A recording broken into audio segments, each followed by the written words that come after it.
Good evening. I'm your host, Karen Hudis, in this series on the network of global corporate control.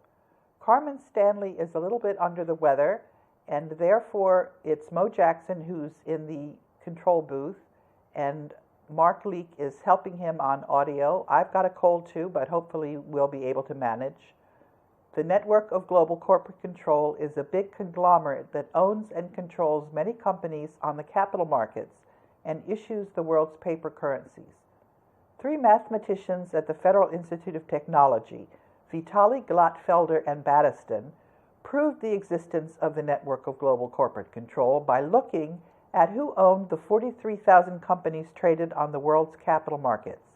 They found that the same directors were appointed to the boards and that the network of global corporate control had done this so that they exercised 10 times the control that they were actually entitled to. Today's program is about local currencies and how you can help your own community establish this and bring prosperity to your own doorstep. But before we turn to local currencies, I'm going to bring you up to speed on where we stand in the global currency reset, which is how the people on this planet, all working together, have brought the network of global corporate control under control. The global currency reset is replacing paper currencies in a two-step process. First, the paper currencies issued by the private central banks at the very center of the network of global corporate control are getting replaced by paper currencies issued by the treasury departments of the various countries. It's a chicken and egg proposition because that sneaky network of global corporate control had taken over the country's governments in a corrupt procedure that they didn't think we would find out about. They corrupted the leaders at the top of the legal, accounting, and journalism professions, and then bought up all the media, also the alternative media, and they corrupted people at the top of all the organizations. It's been a slow, hard process to uncover the truth because of the depth of the corruption. How did we manage to do this? Because it turns out that the corruption goes way back in our history. Moscow State University has told us our history, our ancient history, was systematically falsified. We're all going to have to work together in small groups to root out this corruption. We've all been working together and standing on the shoulders of two men who created the Bretton Woods institutions. That's the World Bank and International Monetary Fund. And they put all of mankind's wealth in trust at the end of World War II to be managed by the now 188 ministers of finance at the Bretton Woods institutions. These men were Jose Rizal and a young lawyer at the time named Ferdinand Marcos. Ibrahim Shihada, who was general counsel of the Organization of Petroleum Exporting Countries before serving as the World Bank's general counsel, brought me into the World Bank in 1986. I've been working with various board members ever since. A political scientist named Jacek Kugler came to the World Bank in 2004 with a very accurate model that he had developed in the United States Department of Defense. But because the network of global corporate control had corrupted the top brass in the Department of Defense, Jacek Kugler was hoping there were honest people inside the Bretton Woods institutions. By 2004, there was a group of whistleblowers inside the World Bank, of which I was one. And we were working together with the honest politicians in the United States Congress. Dick Lugar was leading those Congress people. Using the Department of Defense power transition model, we have put together a coalition for the rule of law that interconnects the entire world, and we are now cleaning up the World Bank in time for the global currency reset. When Elaine Colville, who's a Scottish whistleblower at one of the World Bank's agency called the International Finance Corporation, Elaine Colville and I got our statements up on the UK Parliament website.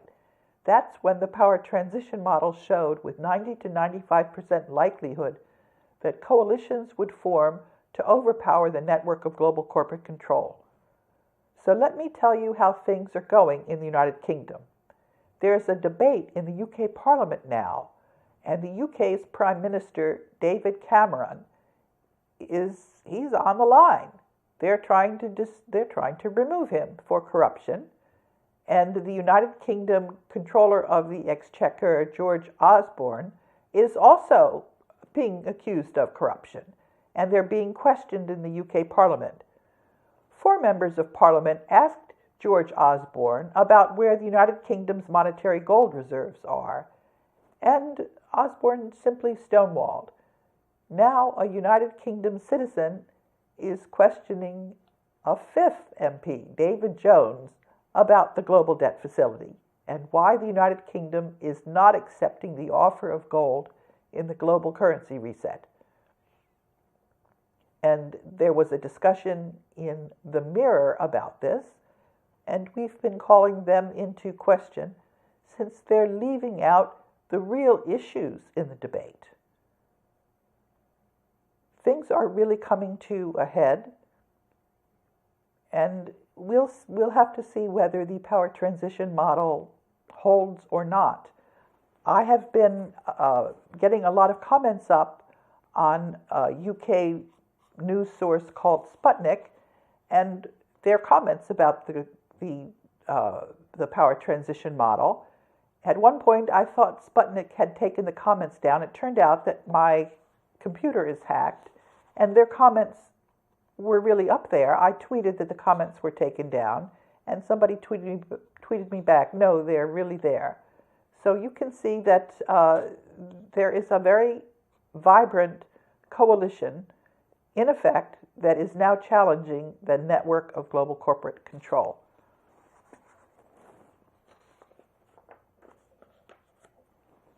The network of global corporate control is doing everything it knows how to try and steal the assets in the global debt facility.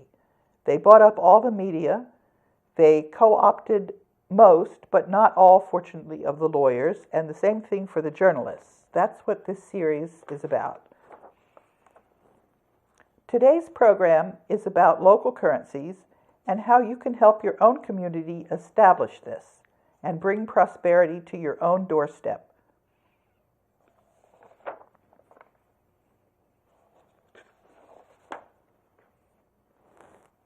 Money is everybody's responsibility. It cannot be and must not be delegated to others. If the people do not care about the valid origins of money, then they'll become slaves to others, who will then be free to determine the origins of money, and who will then be free to unlawfully sell into circulation their so-called money to gullible people. I've got a manual that's been published by Hartford Van Dyke, and you can get a link to that if you look on the teleprompter, which I publish, usually the day of the broadcast and also later when I put the broadcast up on the internet. There was also an article that was published by Dan Crane in the New York Times in August. Though paper money here typically bears the picture of Queen Elizabeth, the Brixton district of the city last month released a new £5 note designed by Jeremy Deller, an artist who won the prestigious Turner Prize in 2004. It features a fuzzy psychedelic image of an androgynous face surrounded by rainbow clouds and swirling etchings. I wanted something old-fashioned looking, Mr. Deller said. Something almost pre-currency.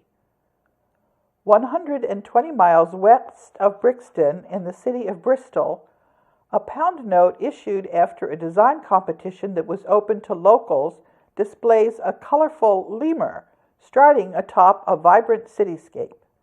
The back has magenta, hand-cut stencil illustrations of accomplished denizens, including the author J.K. Rowling and Dr. Elizabeth Blackwell, the first woman to receive a medical degree in the United States.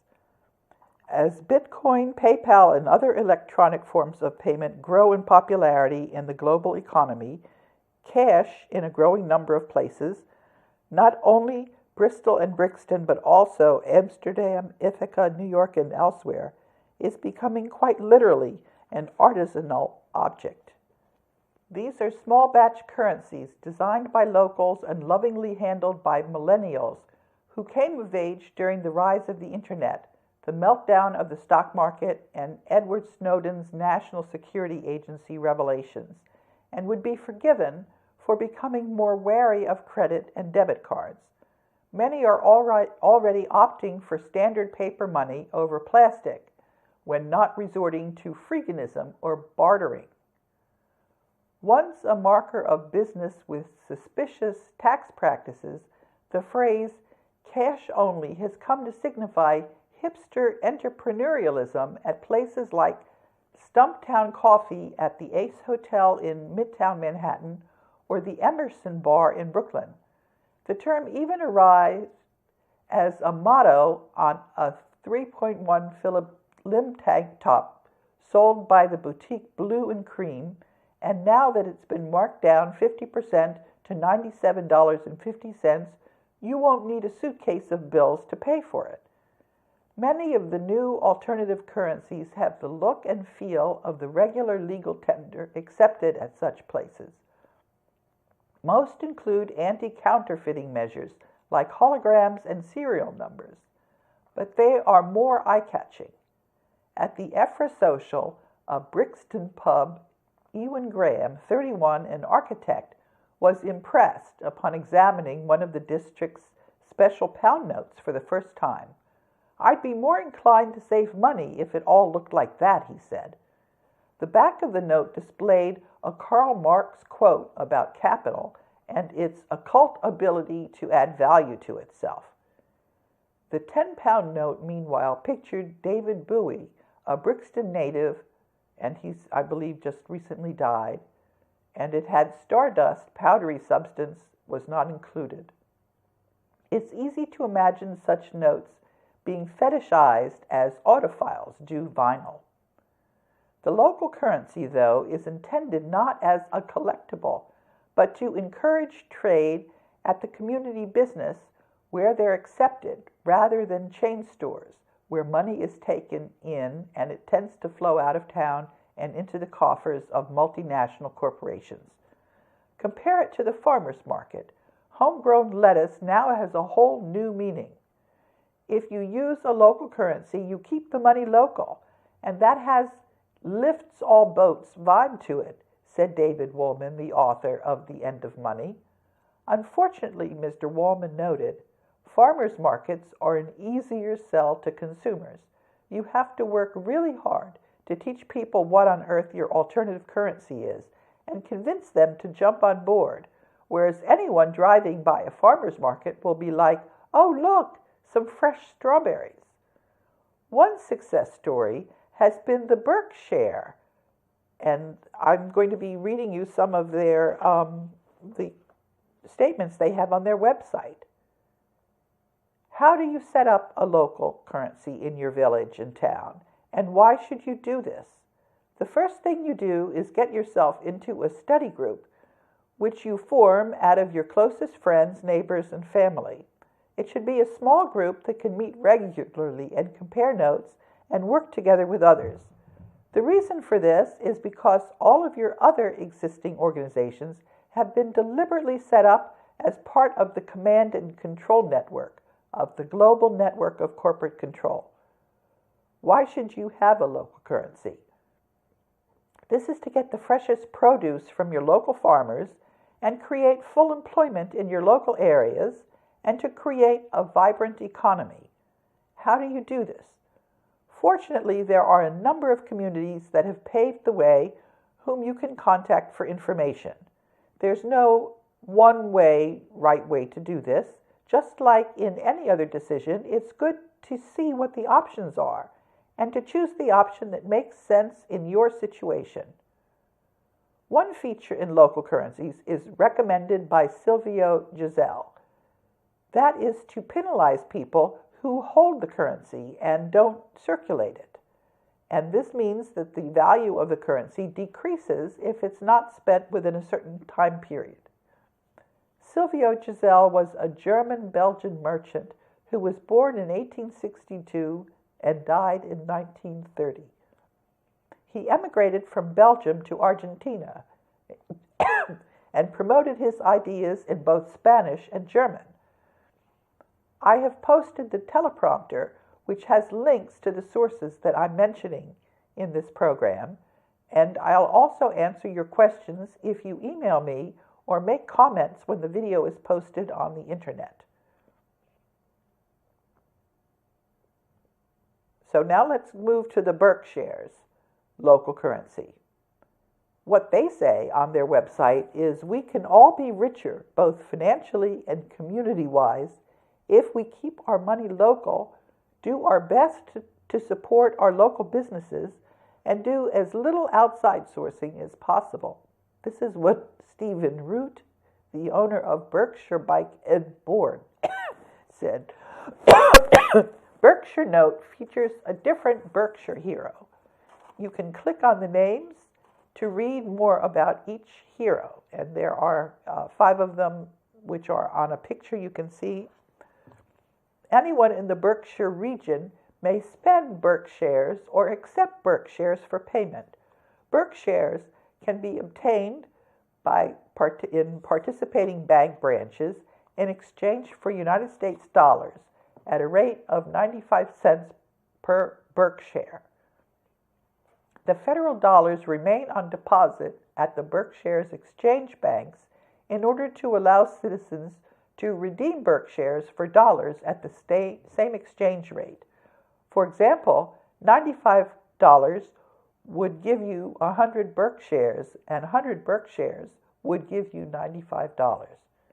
Berkshires can be spent at face value to pay for the goods or services offered by participating businesses.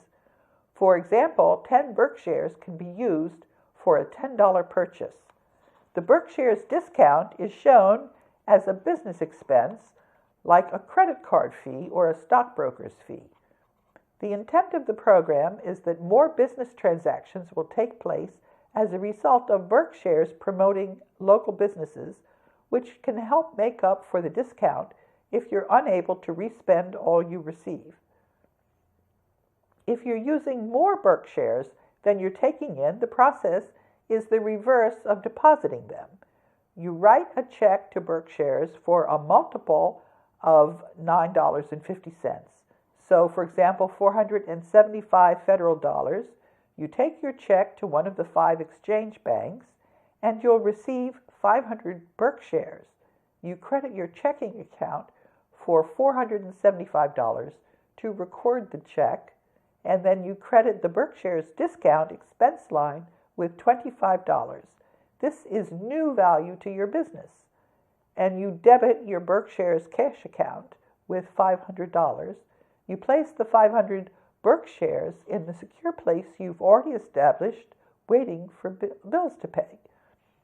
The total number of Berkshires on hand should always equal the total amount in the Berkshire's cash account.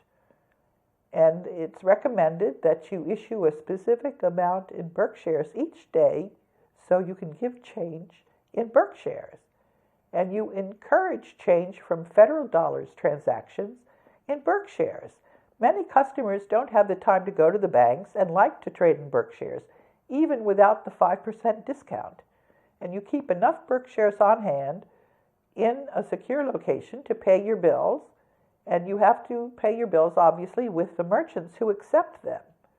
And there's a published list of the businesses accepting Berkshires, and sometimes you can ask them if they'll accept them, even if they haven't publicly notified you that they do. This is a way of expanding the number of businesses that accept this local currencies. And you can also encourage other businesses to sign up. There are 400 businesses in the Berkshire region that accept Berkshires, and you can find their directory that they post on their internet website. And you can also go into their pocket directory that you can carry around with you. It works just like United States cash. It's surprising to a lot of businesses because they can just do it. It's not complicated. Once you take them in, it's best to keep the Berkshires circulating by spending them at one of the other 400 participating businesses. This is what Scott Langenauer of the Kemble Inn has said.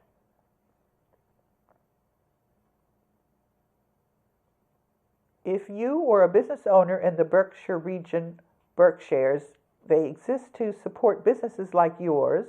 They keep our money circulating locally from hand to hand, prioritizing local trade and production, and minimizing the money that leaks out of the local economy to credit card companies, outside suppliers, and gigantic banks. And Berkshires Incorporated is here to help promote your business as a special part of the Berkshire business community. Compared to large national or multinational corporations, locally owned businesses contribute more to the local and state tax base. They provide better and more stable employment opportunities, especially for youth, and they're more likely to purchase from other local businesses. Businesses such as yours therefore play an essential role in sustaining and enriching the vitality of our community. Why accept Berkshires? Businesses that accept Berkshires distinguish themselves in the eyes of consumers as locally owned and community-minded. Businesses benefit from increased patronage, free listing on the Berkshires website, and that the website gets 110,000 views per year, and free listing in the Berkshires directory, which is distributed to Berkshires exchange banks, and promotion in Berkshires ads in local newspapers, radio, and other public venues, and national and international press coverage brought to the region by Berkshires. By accepting Berkshires, merchants are helping to establish markets for locally made products, providing an incentive for the growth of home-based industries, and creating opportunities for high-quality employment and business startups in the region. And this is a question for people, obviously, who are living in the Berkshires area. How do I start accepting Berkshires? If you're a business owner in the Berkshire region and would like to sign up to accept Berkshires and to receive a free directory listing and free advertising in their materials, please fill out all applicable fields in an online form. It's easy and it's free. The information you enter will be added to the Berkshires directory. Your business information will be listed on our web directory, in future printed materials, and in our print advertising. Please mark as private any contact information which you would prefer not to make public. By registering for listing in the Berkshires directory, a business is agreeing to accept Berkshires for full or partial payment for its goods and services. Berkshires Incorporated reserves the right to edit or select entries, and they send the confirmation of the listing by email. And one of the things that they do is they support community industry. The local currency comes out of a long history of experimentation with local currency and models for increased economic self-reliance in the Berkshires. Here are some examples of currencies used in the early 1990s. Delhi dollars were issued by Delhi owner Frank Tortoriello to finance the move of his business from one location to another.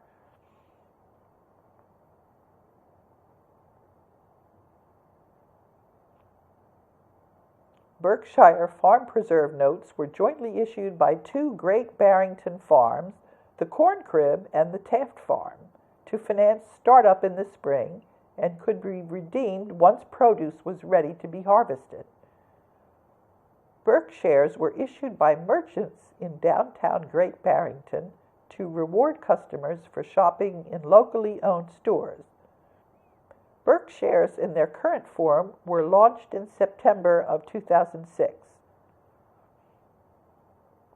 And one of the great initiatives they have is they support industry.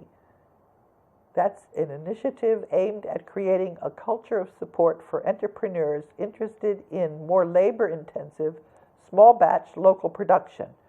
The concept of community-supported industry is an expansion of the community-supported agriculture model. Within the Berkshire region's community-supported industry initiative, multiple partner organizations will develop paths for the Berkshire community to co-imagine, co-develop, and co-finance import replacement businesses. The businesses will have natural resources available to create producers for local consumption or even for export. And there's an introduction to the concept of import replacement. And what they do is a student who's coming back to their local region can go to them and talk to them about helping a startup business to keep it in their town. It's a way to put the money in the Berkshires where their mouth is. And it does affect your wallet when the money leaves town. This is what Eric Wilska said of the Book Loft. The success of Berkshires is in the hands of the local community, literally. The simplest and most important way to get involved is to exchange some federal money for Berkshires and start using them. Educate yourself by downloading the Berkshires Basics PDF.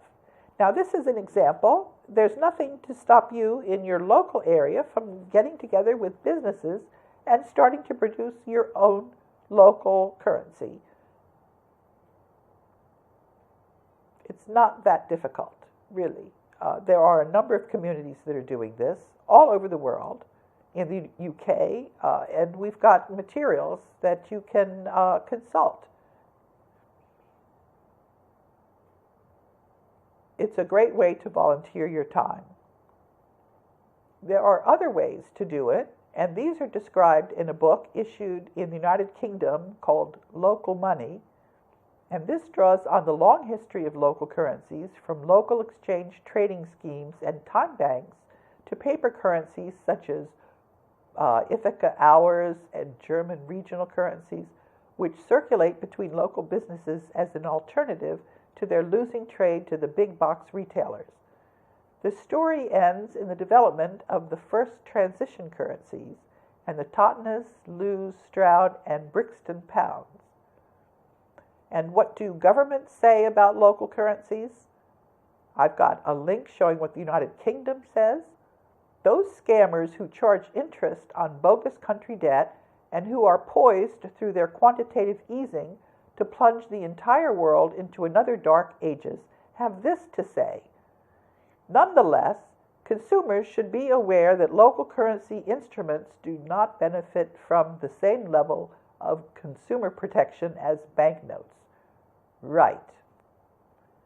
Thank you for listening to another segment of the Network of Global Corporate Control. We've been talking about the local currencies and the way that communities are taking ownership for their people's employment, economic fate, and general well-being.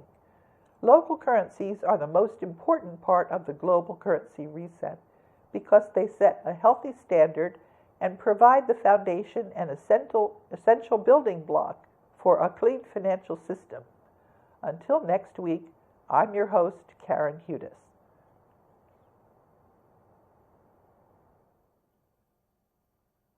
Control.